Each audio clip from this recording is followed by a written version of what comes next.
Apakah Anda pernah merasa terjebak dalam lingkaran dosa dan ingin mengubah arah hidup menuju kebaikan? Atau mungkin Anda sedang mencari inspirasi untuk meningkatkan kualitas spiritualitas dan mendekatkan diri kepada Sang Pencipta? Jika iya, maka video ini adalah jawabannya.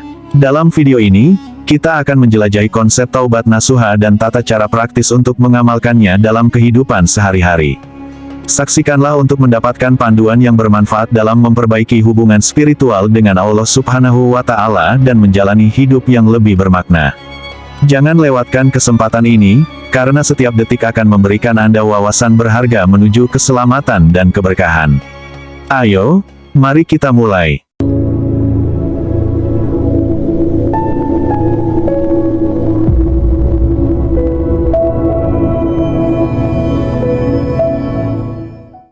Assalamualaikum warahmatullahi wabarakatuh.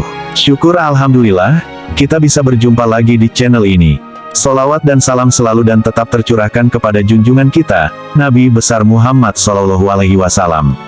Allahumma sholli ala Sayyidina Muhammad wa ala ali Sayyidina Muhammad. Harapan dan doa saya, semoga saudaraku semuanya yang sudah subscribe dan menonton video ini, selalu diberikan kesehatan, dilapangkan rezekinya, diampuni dosa-dosanya, dan dipanjangkan umurnya. Amin ya robbal alamin. Tidaklah manusia luput dari perbuatan dosa.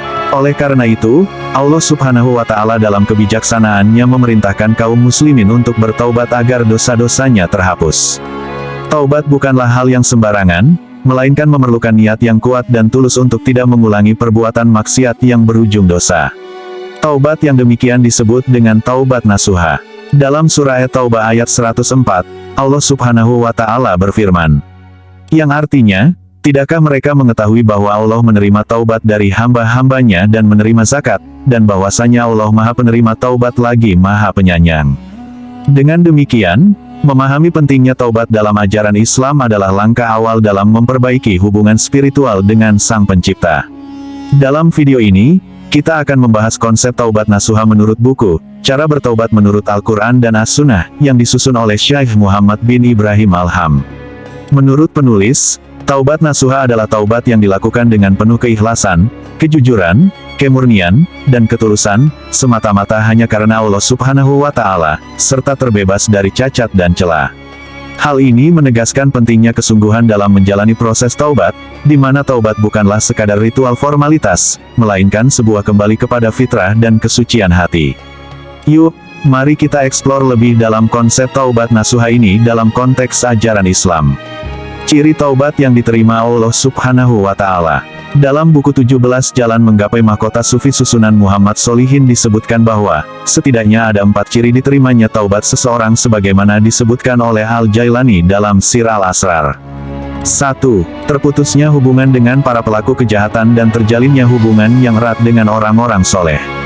Pernyataan ini menggarisbawahi pentingnya lingkungan sosial dalam membentuk karakter dan spiritualitas seseorang. Terputusnya hubungan dengan para pelaku kejahatan menunjukkan kesadaran akan pengaruh buruk yang dapat dimiliki oleh lingkungan negatif. Di sisi lain, terjalinnya hubungan yang erat dengan orang-orang soleh menunjukkan upaya untuk memperkuat ikatan dengan individu yang memiliki nilai-nilai positif dan membangun karakter yang baik. Dalam konteks agama, terhubung dengan orang-orang soleh sangat penting karena mereka dapat menjadi teladan dalam menjalani kehidupan yang sesuai dengan ajaran agama.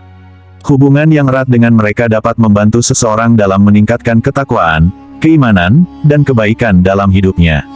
Sementara itu, menjauhi pelaku kejahatan adalah langkah penting untuk menjaga diri dari godaan dan pengaruh negatif yang dapat merusak moral dan spiritualitas seseorang. Pentingnya memilih lingkungan yang baik dan membangun hubungan yang positif dengan individu yang memiliki nilai-nilai yang sama dapat membantu seseorang dalam mengembangkan diri dan mencapai potensi tertingginya secara spiritual dan moral. Hal ini juga sejalan dengan ajaran agama yang mendorong umatnya untuk saling mendukung dalam menjalani kehidupan yang benar dan bermanfaat bagi diri sendiri serta masyarakat. 2. Terhindari dari segala dosa serta adanya kesungguhan untuk menaati Allah Subhanahu wa Ta'ala. Pernyataan ini menyoroti pentingnya kesungguhan dan ketekunan dalam menjalani kehidupan yang sesuai dengan ajaran agama. Terhindar dari segala dosa merupakan tujuan utama bagi setiap individu yang beriman, dan hal ini memerlukan upaya yang sungguh-sungguh serta kesungguhan dalam menaati Allah Subhanahu wa Ta'ala. Kesungguhan untuk menaati Allah Subhanahu wa Ta'ala mencakup segala aspek kehidupan, mulai dari ibadah ritual hingga perilaku sehari-hari. Ini mencerminkan komitmen yang kuat untuk menjalankan ajarannya dengan penuh keikhlasan dan ketulusan. Dengan mengutamakan ketaatan kepada Allah Subhanahu wa Ta'ala, seseorang akan menghindari perilaku dosa dan berusaha untuk selalu bertindak sesuai dengan nilai-nilai agama yang dianutnya. Ketika seseorang sungguh-sungguh dalam menaati Allah Subhanahu wa Ta'ala, hal ini juga akan mempengaruhi sikap dan perilaku sehari-hari, seperti berinteraksi dengan sesama, menjalani aktivitas sehari-hari, dan menghadapi cobaan atau godaan. Dengan mempertahankan kesungguhan ini, seseorang akan terus berusaha untuk memperbaiki diri dan menjauhkan diri dari segala bentuk perbuatan yang bertentangan dengan ajaran agama. Pentingnya terhindar dari dosa dan kesungguhan dalam menaati Allah Subhanahu wa Ta'ala juga mencerminkan komitmen untuk meningkatkan kualitas spiritualitas dan moralitas diri. Dengan demikian, pernyataan ini menekankan pentingnya kesungguhan sebagai landasan utama dalam menjalani kehidupan yang bermakna dan sesuai dengan ajaran agama yang dianut. 3. Senantiasa ingat bahwa kehidupan akhirat lebih baik dan abadi dibanding kehidupan dunia. Pernyataan ini menyoroti pentingnya memperhatikan perspektif akhirat dalam menjalani kehidupan di dunia. Kehidupan akhirat diyakini sebagai tujuan utama bagi setiap individu yang beriman, dan kesadaran akan keberadaannya membimbing perilaku dan tindakan sehari-hari. Dalam konteks ini, penting untuk senantiasa mengingat bahwa kehidupan akhirat lebih baik dan abadi dibanding kehidupan dunia. Hal ini menegaskan bahwa segala bentuk kesulitan, cobaan, atau pengorbanan yang mungkin dialami di dunia memiliki nilainya sendiri, tetapi tidak sebanding dengan kebahagiaan dan keabadian yang dijanjikan di akhirat. Kesadaran akan kehidupan akhirat juga mempengaruhi cara pandang terhadap dunia dan segala hal yang terkait dengannya. Sebagai contoh, seseorang yang memiliki kesadaran akan kehidupan akhirat cenderung lebih bersikap rendah hati, bersyukur, dan berbuat baik kepada sesama, karena mereka menyadari bahwa semua perbuatan akan dihisab dan dipertanggungjawabkan di akhirat. Dengan memprioritaskan kehidupan akhirat di atas kehidupan dunia, seseorang juga akan lebih berhati-hati dalam mengambil keputusan dan menjalani kehidupan sehari-hari. Mereka akan lebih fokus pada upaya untuk meraih keberkahan di akhirat, daripada terbuai oleh kesenangan dan keunggulan materi di dunia. Oleh karena itu, pernyataan ini mengingatkan kita untuk selalu memperhatikan dimensi spiritual dan akhirat dalam setiap aspek kehidupan, sehingga kita dapat menjalani hidup dengan tujuan yang jelas dan meningkatkan kualitas spiritualitas serta persiapan untuk kehidupan yang abadi di akhirat. 4. Mengisi waktu hanya untuk menjalankan perintah Allah Subhanahu wa Ta'ala dan menjauhi larangannya.